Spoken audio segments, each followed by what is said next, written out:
ازيكم يا أصدقائي؟ النهاردة بنقدم لكم مسابقة الأضواء والشهرة. الأسرة الغنية بتمثلها الأب والأم والبنت، أما الأسرة الغلبانة فبتمثلها الأب والأم والابن. النهاردة يا ترى مين هيكسب في مسابقة الأضواء والشهرة؟ مين اللي هيكون له الغلبة؟ الأم الغنية والأم الغلبانة هما الاتنين هيحضروا كيكة. يا ترى مين هيعمل أحلى كيكة؟ الأم الغلبانة طبعا عمالة توضب ودخلت التلاجة عمالة تدور على كل الحاجات اللي عايزة تجيبها، لكن طبعا الأم الغنية أنانية جدا، بتاخد كل حاجة لنفسها. أي حاجة الأم الغلبانة هتجيبها الأم الغنية هتجيبها برضه. طبعا قاعدين يشوفوا مين الكيكة بتاعتها هتبقى أحسن. كل واحدة بتوضب الكيكة بتاعتها عشان تكسب المسابقة بتاعتنا النهاردة. الله، الكيكتين أحلى من بعض والتشجيع على أعلى مستوى. يا ترى انتوا كمان هتشجعونا وتشتركوا في القناة وتدوسوا إعجاب ولا لأ؟ يلا نتفرج مين الكيكة بتاعتها أحسن. دي تعالي ندوق الكيكة. ايه ده؟ دي رمت قشرة موز على الأرض والكيكة بتاعت الأم الغلبانة وقعت اتكسرت 100 حتة. دي وقعت على المحكم كمان، والأم بقت مش شايفة قدامها. يا نهار أبيض، دي كده ممكن تخسر المسابقة، مش عندهاش وقت تعيد تاني وتاخد طبعا استبعاد، والأسرة الغنية تكسب المسابقة المرة دي.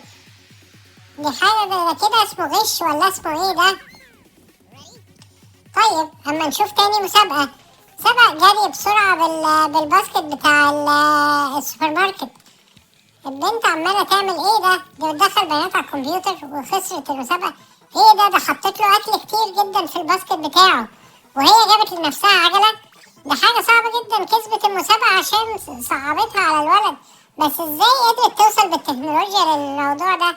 الولد هيحاول يكسب برضه، وقعد يجري ويعلق بلالين عشان العربية بتاعته تخف، وهما الاتنين قربوا يوصلوا لخط النهاية. الأب طبعا مش عاجبه اللي بيحصل ده، وراح ضارب المسدس على البلالين بتاعت الولد، بطئت له العربية وتاني مبقاش عارف يكسب. بس برافو عليه، الولد كسب المسابقة حتى بعد ما كان عربيته أتقل. برافو عليه إن هو شجاع وقدر يكسب. ادي كده بقت النتيجة 1-1. فاضل بقى اللقاء الأخير على الأب، مسابقة سباحة. طبعا الأب احنا عارفين إن هو الأب الغلبان ده بطل في السباحة. يا ترى هيعرف يكسب الأب اللي ما بيعرفش يعوم وبيغرق؟ ده بيغرق في شبر مية، بيقول لهم لا لا لا لا أنا مش هعرف أعوم أبدا. وإيه اللي هيحصل تاني؟ الأسرتين بيشجعوا بعض وقاعدين هما الاتنين نزلوا في حمام السباحة وقاعدين يعوموا. الأب الغلبان عمال يلم الحاجات اللي مطلوبة منه في المسابقة. ادي 1 2 3 برافو. ايه ده؟ تمساح نزل لنا في المية؟ ده شروط المسابقة ده ولا ايه؟ الأب الغلبان لسه عمال يلم، مش واخد باله إن في تمساح في المية، وأول ما شاف التمساح بيجري ورا الأب الغني راح رامي عليه القمع عشان ينقذ الأب الغني.